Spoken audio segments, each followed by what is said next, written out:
Good morning, everyone. We are going to start our second day of workshop training by taking a look at technology integration. We will begin by defining technology integration. If everyone will take out your PowerPoint presentation handout titled Technology Integration, we can begin with the definition, taking a look at the two uh, key bullet points here on this slide. We can get a general understanding of technology integration.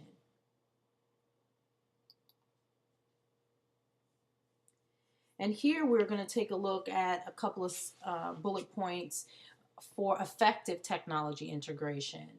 Um, Paying attention closely to the first bullet point, we want to make mention to integrating technology into classroom instruction means much more than just teaching basic computer skills and software programs in a separate computer class. Effective technology integration must happen across the curriculum in ways that research shows deepen and enhance the learning process. In particular, it must support four key components of learning: active engagement, participation in groups, frequent interaction, feedback, and a connection to real-world experts. Effective technology integration is achieved when the use of technology is routine and transparent, and when technology supports curricular goals.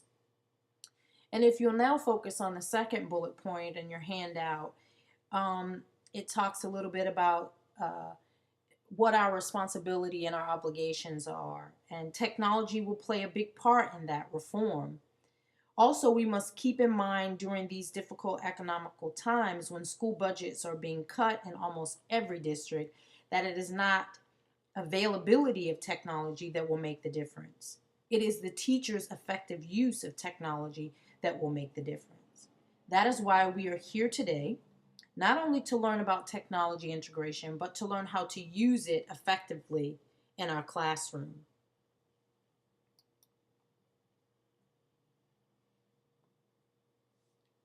Technology in today's schools.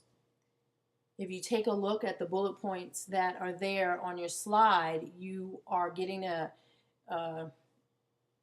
understanding of how technology is changing the nature of our learning, and how our policy leaders and people on Capitol Hill um, recognize how important it is for students to learn technology skills.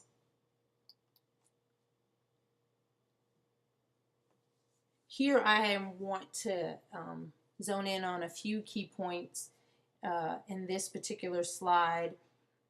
Improving learning will start there with higher standardized test scores. That's how we can improve. We can work on improving learning, and then this is a way to increase students' abilities to succeed in a 21st century work environment through collaboration, technology fluency, and high productivity. If you take a look at the third bullet, and then we're going to jump down to the last bullet here and think about how we can build specific skills such as innovation, life and career, digital literacy, and interdisciplinary themes. These are some of the ways we can be more competitive in our economic competitive environment that our students are going to be working in. We want to have them prepared for that. And in the beginning, when we first started working with technology integration in our classrooms, I think there was some miscalculations, or research has shown, I should say, that there were miscalculations of technology integration. And at first, the change was thought to be easily accomplished, not taking into consideration the depth of the school change required. So we were a little bit overconfident because we didn't have enough information, educators didn't have enough information. And then many times there was no real effort to document the effects on student learning, teacher practices, and system efficiencies. So we actually didn't take the time to create documentation to back up how technology integration affected student learning. And that's something that we need to work on even still.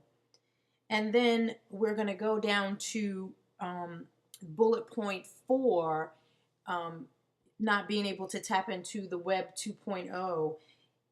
Being able to engage students in collaborative, authentic work with outside sources that include persons locally and globally.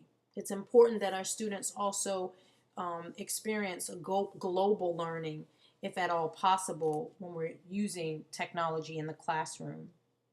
And then lastly, there is such an impact of rapid, continuous change. There needs to be allotted staff time, budgeting, of course, professional development like we are doing here today, software upgrades, and curricular and lesson redesign. It's not just okay to have technology integration. We need to be aware that there are changes that happen quite often, so we need to keep ourselves informed about those changes to be able to redesign our lesson plans. And as a result of the miscalculations, the real potential of technology for improving learning remains largely untapped in most of today's schools. Here we'll take a few moments to hear what is being said about technology integration by our federal chief technology officer.